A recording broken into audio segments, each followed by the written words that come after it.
ओम श्री परमात्मने नमः। ओम श्री गुरुभ्यो नमः। ओम श्री ऋषिभ्यो नमः। सर्वेभ्यो नमो नमः। देववाणी संस्कृतम ई गुरुकुलम प्रति भवतां सर्वेषां हार्दं स्वागतम्। मित्राणि, अद्य वयं रचनानुवाद कौमुद्याः पंचदशस्य अभ्यासस्य द्वितीयं खंडं पठिष्यामः। समीचीनम्।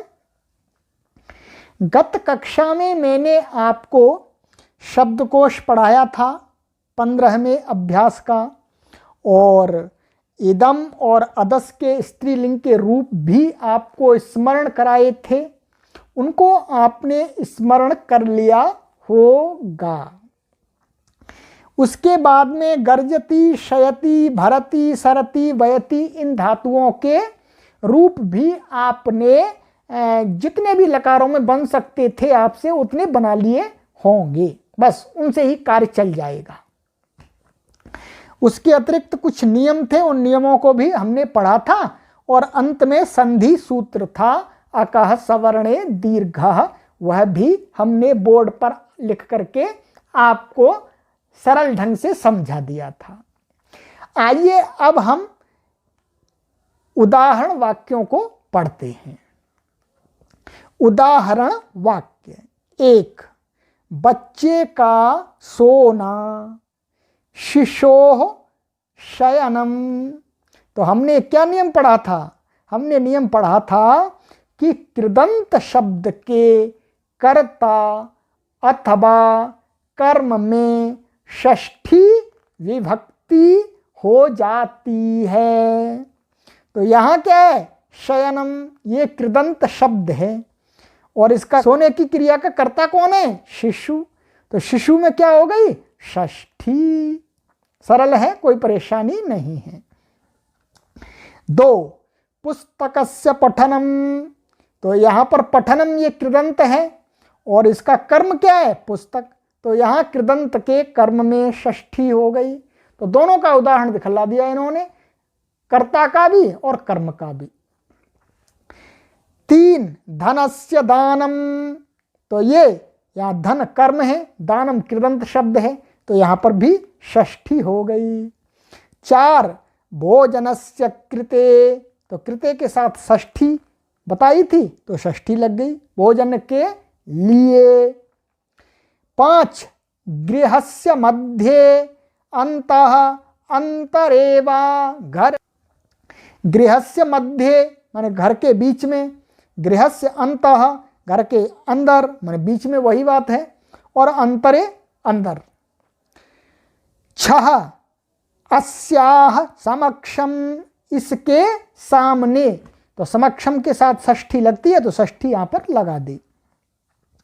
7, ग्रामस्य दूरात। तो क्या है? दूरवाची शब्दों के योग में षष्ठी होती है, तो ग्रामस्य में षष्ठी हो गई।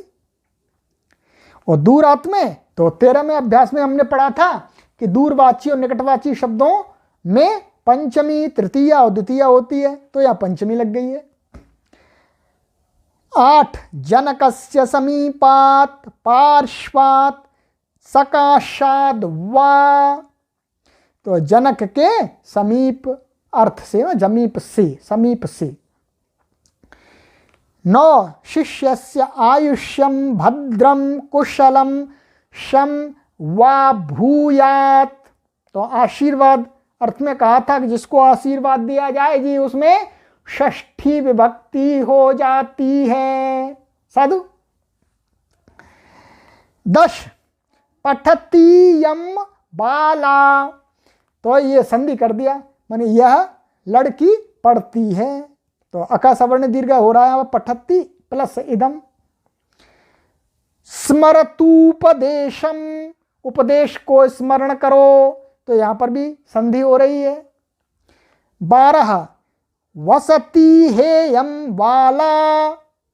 मैंने तो वसती प्लस इह प्लस इयम, यह बाला मन लड़की यहाँ बसती माने रहती है। 13 मेघा गर्जन्ति, मेघ गरजते हैं। 14 वस्त्रम वयति, कपड़े को बुनता है। 15 शिशु मूर्छति, माने शिशु मूर्छित होता है। 16 शिष्यः गुरुं श्रयति। 17 जनकः पुत्रं भरति, जो जनक है पिता है वो पुत्र का भरण पोषण करता है। 18 वायु सरति, माने वायु चलती है। तो ये इस अभ्यास में जो भी नियम आदि पढ़ाए थे उनका सबका प्रयोग इन्होंने करके दिखला दिया। अब आपका नंबर आ गया कार्य करने का। संस्कृत बनाओ, अब इनकी संस्कृत बनानी है, ट्रांसलेट इनटू संस्कृत। तो ये 21 वाक्य हैं, इनको बनाइएगा। आइएगा अशुद्ध वाक्य शुद्ध वाक्य। 1 अस्य बालिकां पठनम, गलत। सही क्या होगा? अस्याह बालिकायाह पठनम, क्योंकि पठनम शब्द कृदंत है। कृदंत का कर्ता क्या है यहाँ पे? बालिका, माने बालिका का पढ़ना। तो बालिका में षष्ठी हो गई। 2 भोजनस्य पाकः अमुम रोचते, गलत। सही क्या होगा? भोजनस्य पाकः अस्मै रोचते, क्योंकि रोचते के साथ में जिसको अच्छा लगता है जी, तद्वाची शब्द में चतुर्थी विभक्ति होती है। 3 इमे पुस्तकानि, गलत। सही क्या होगा? इमानि पुस्तकानि, क्योंकि पुस्तकानि नपुंसकलिंग और बहुवचन है, इसलिए उसका जो सर्वनाम है वह भी नपुंसकलिंग बहुवचन लगेगा, इमानी। समझिए ना, सरल है। आइएगा आगे और कार्य दिया जाता है आपको। क में ख विभाग देखिएगा, जो ऊपर अनुवाद हमने बनाने के लिए दिए थे आपको अभी 21, उसमें जो ख विभाग के 13 से लेकर के 21 तक, उनको लोट और लंग में बदलना है। ठीक है जी। ख इदम और अदस के स्त्रीलिंग के पूरे रूप लिखो। तो ये हमने याद करा दिए थे, अब आपको लिखना भी है और स्वयं चेक करना है। ग इन धातुओं के लट लोट लंग और विधिलिंग के पूरे रूप लिखो। अब आपको सरल है, सारे लकारों में तो नहीं बता रहे जी, थोड़े में बता रहे हैं। किसमें? लट लोट लंग और विधिलिंग, चारों में बता रहे हैं केवल जी, बस। तो आपको लिखने आराम से लिख देंगे, कोई परेशानी नहीं है, और स्वयं ही चेक करना है, स्वयं ही आपको मास्टर बनना है अपना। घ षष्ठी विभक्ति किन किन स्थानों पर होती है, सोदाहरण लिखो। तो ये आपको लिखना है। ये जो 2 अभ्यास आए हैं उनमें षष्ठी विभक्ति का विधान किया गया है, तो आपको उदाहरण लिखने हैं।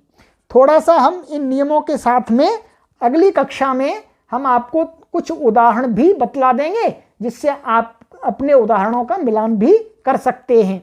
परंतु आपको स्वयं बनाने, स्वयं ही चेक करने। एकदम सेम में आपके उदाहरण है वही मैं चेक कराऊंगा, ऐसा नहीं हो सकता जी।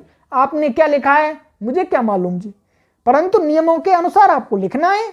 वही कह रहे हैं कि षष्ठी विभक्ति किन किन स्थानों पर होती है और उसके उदाहरण लिखने हैं आपको वाक्य बना करके। चलिए आगे हम आपका सहयोग करेंगे, हम बैठे हैं, चिंता मत कीजिएगा। तो नंबर 5 वाक्य बनाओ। तो इनके वाक्य बनाने, ठीक है, फिर वाक्यों को मिलाने में हम सहयोग करेंगे, मिलाने आपको ही अपने आप। नंबर 6 संधि करो। चलो जी संधि करो, इनका मिलाएंगे पूरा।